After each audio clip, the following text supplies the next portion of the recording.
Yo tengo en la línea telefónica al jefe nacional del PAN, Marco Cortés. Marco, ¿cómo estás?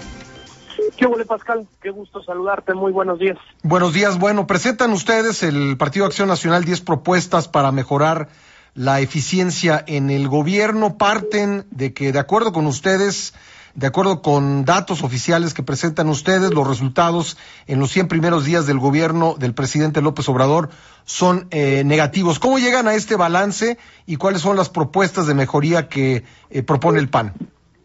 Hay que decirlo que a pesar de que la expectativa de la mayoría de la sociedad es una muy positiva, vemos, Pascal, en los indicadores de las calificadoras, vemos en la información ya oficial datos que preocupan y lo podemos dividir en varios temas. Por ejemplo, en materia de seguridad, si nos vamos específicamente a la información oficial, se incrementó entre diciembre y enero el número de homicidios, y esto comparado con años anteriores, con varios años anteriores, los mismos 2 meses.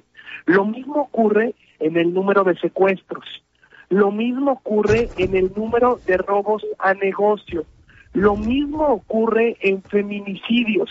Dicho de otra forma, con los números oficiales, Pascal, en materia de seguridad, hay un incremento delictivo con datos oficiales. Por eso decimos, necesita corregirse, necesita adecuarse la estrategia y la acción que se está llevando en el Ejecutivo Federal.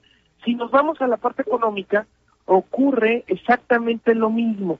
Dicho por el INEGI, el indicador de crecimiento del país comparado con el diciembre del arranque de Andrés Manuel López Obrador, con el de Enrique Peña Nieto, con el de Felipe Calderón, con el de Vicente Fox, es el peor arranque en crecimiento económico. De hecho, es muy marginal, muy marginal, comparados con los otros 3.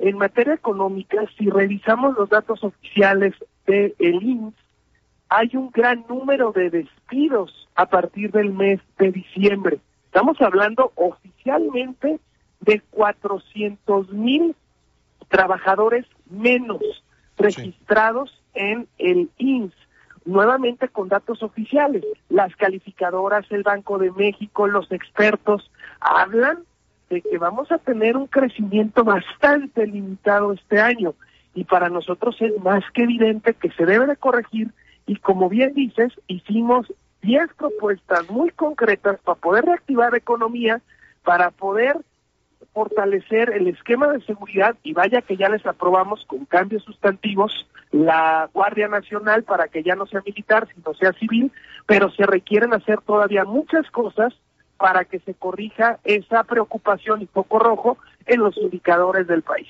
Bueno, antes de revisar algunas de estas propuestas, ¿cómo explican ustedes pues la enorme popularidad que sigue teniendo el presidente? No hay encuesta que yo conozca donde salga con menos de 2/3 partes de aprobación. Hay algunas que llegan hasta el 80%. ¿Por qué la gente no está viendo lo que ustedes dicen que está sucediendo? Para eso está la oposición, para informarse, para contrastar datos y para informarle a la sociedad, para hacer contraparte. No, eso lo tengo claro y tienes toda la razón en eso, pero ¿a qué atribuyen ustedes que la gente no lo esté viendo? Pues porque esa es la etapa normal del arranque, del inicio de un gobierno, de una alta expectativa, dicho de otra forma, una parte de enamoramiento de arranque. Sí. Le pasó a Enrique Peña Nieto, no tan alto, pero sí le pasó alto también a Vicente Fox en su momento, y todo va correlacionado con la expectativa. Yo espero, por el bien de México, que esa expectativa sea cubierta, pero con los indicadores, Pascal, con lo que vemos de datos oficiales comparados con años anteriores, pues no se ve cómo podamos lograr esas expectativas tan altas que efectivamente tiene la sociedad. Bueno, ¿la Guardia Nacional es un buen plan para hacer frente a la inseguridad?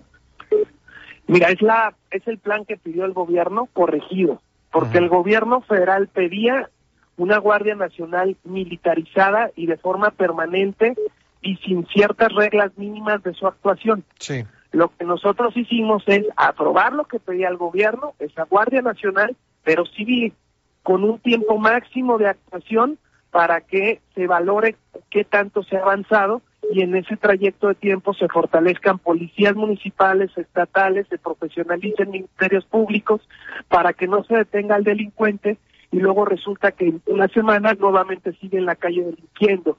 Es todo un proceso el que se debe hacer. Nosotros aprobamos la herramienta que pidió el Ejecutivo Federal, por eso salió por unanimidad, pero con correcciones de fondo muy importantes. Bueno, por eso es que sí nos logramos entender en el tema.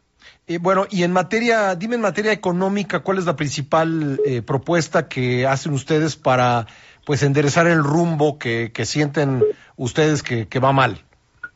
La más básica, la más simple, y de hecho que hizo el país vecino del norte de Estados Unidos, disminuir el impuesto sobre la renta. Si hacemos esto, Pascal, vamos a lograr que se genere reinversión en nuestro país y vamos a provocar atraer inversión de otras partes del mundo.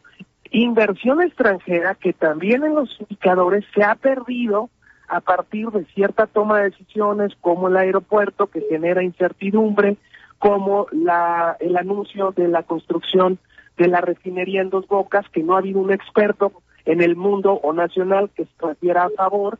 Todo este tipo de decisiones no sustentadas por expertos o con información científica y con toda la información probatoria de que funcionaría, ha generado que la inversión migre a otros países.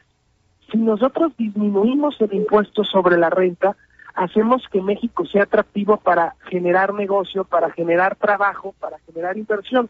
Y ahí ganamos todos, porque generas inversión, generas trabajo. Y entonces el gobierno no recauda por altas tasas de recaudación, sino por alto volumen de producción. Y es un círculo virtuoso en el que podríamos poner al país. Esa sería la principal propuesta. Bueno. La otra, seguimos insistiendo en que se disminuya, como se ofreció en su momento en la campaña por el partido de Morena, que se disminuya el impuesto especial a las gasolinas, porque eso reactiva la economía y hace que el sector productivo y que todas las familias tengan una carga impositiva menor. ¿No importa que baje la recaudación que se espera por este impuesto? Pascal. Claro que no importa, se están invirtiendo casi 120,000 millones en programas clientelares electorales. O sea que realmente no estaríamos afectando el sector productivo, no estaríamos afectando algo relevante en el país. Lo que estaríamos haciendo es echarlo a andar y buscando que la gente tenga un trabajo y no un programita social donde simplemente se mantienen las condiciones que está y a diferencia con un trabajo puede salir adelante. Bien, pues Marco, te agradezco que me hayas tomado la llamada, muchas gracias. Al contrario, Pascal, siempre a tus órdenes, un abrazo, buen día. Gracias, Marco Cortés, el jefe nacional del PAN.